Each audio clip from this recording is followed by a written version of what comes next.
Hi, it's Jessica Sporn here. I am going to show you how I used resist techniques with gesso and embossing powder to create these cards. This is an embossing pad from Hampton Art. Versamark makes them. They're basically watermark stamp pads. And I'm using my Tree of Life stamp from Rubber Moon, stamping it into the embossing pad, and then stamping it onto my page. So I had some black ink left over on my stamp, which I didn't intend to have, but oh well, that's okay. And I have my embossing powder in a takeout container, which makes it easy to apply it and then shake off the excess. And once I do, I'm using my heat gun to basically melt the little pieces of plastic that make up the clear embossing powder.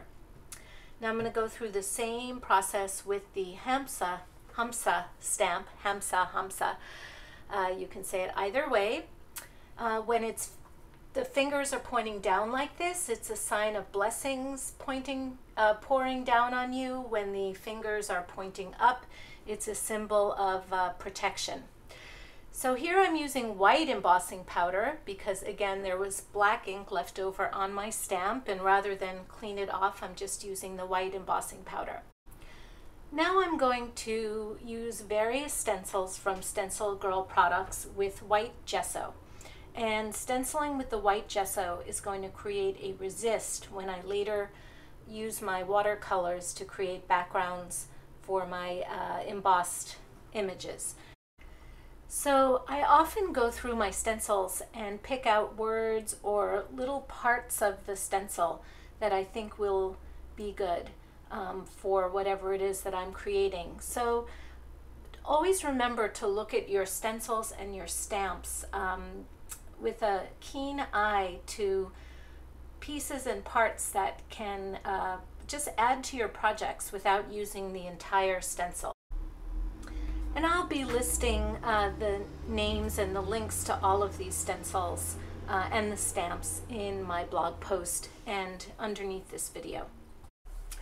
So now comes the watercolor part. I'm using Koi watercolors in a palette, which I spritzed with water just to activate all of the paint colors. I'm sticking with either cools or warms so as not to create browns. And the most important thing when using watercolors is to use a lot of water. That's what gives you that cloudy, airy kind of look. And if you want to use complementary colors, make sure you just do that in one section and that it doesn't bleed into your other colors, thus mixing to create a muddy kind of look. So see how I just used a little bit of paint and then a lot of water, and you can see as it dries, the areas where I stenciled with the gesso are resisting the watercolor paint and coming up slightly lighter. And then I'm using a baby wipe just to clean the watercolor off of the top of my embossed images, and it comes off very easily. So on this particular card, I'm going to go back in with a Derwent Inktense pencil, which behaves like a watercolor when it's wet, but then when it dries, it's permanent. And I just wanted the letters of the words dream and love to pop out a little bit more. So I'm just going around them with the Inktense pencil, and you see as I use my brush dipped in water, it activates the pencil and makes the color really dark and deep and rich. I'm going to go back in with my stencil and this time use a deeper color of paint to go around my embossed image. So this is something I often like to do, to have the gesso resist as one layer and then to overlayer it with my stencil. And you can see I turned the stencil and shifted it slightly so that it's going to have a different pattern than the gesso resist that was behind the stencil. And here I'm going to go back over with the gesso again So there's Gesso Resist behind and then Gesso stenciled on top. And I'm going to use my Inktense pencils to just give that a little more color.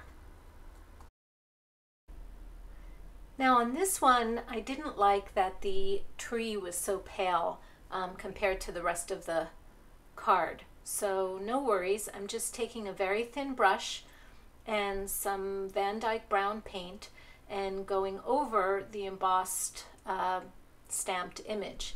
And because I'm using acrylic paint here, it will adhere nicely to the embossed image and sit right on top of it.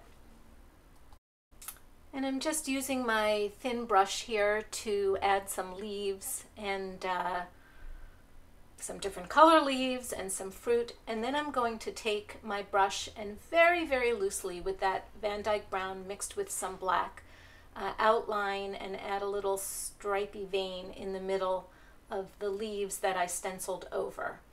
And here are the finished cards.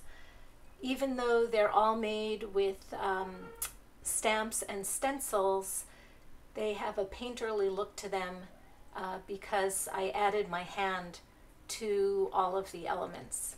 I hope this video gives you some ideas for how you can use stamps and stencils to create and have your creations look uniquely your own. Thanks for watching. Please share this video and visit me at my blog, jessicasporn.blogspot.com.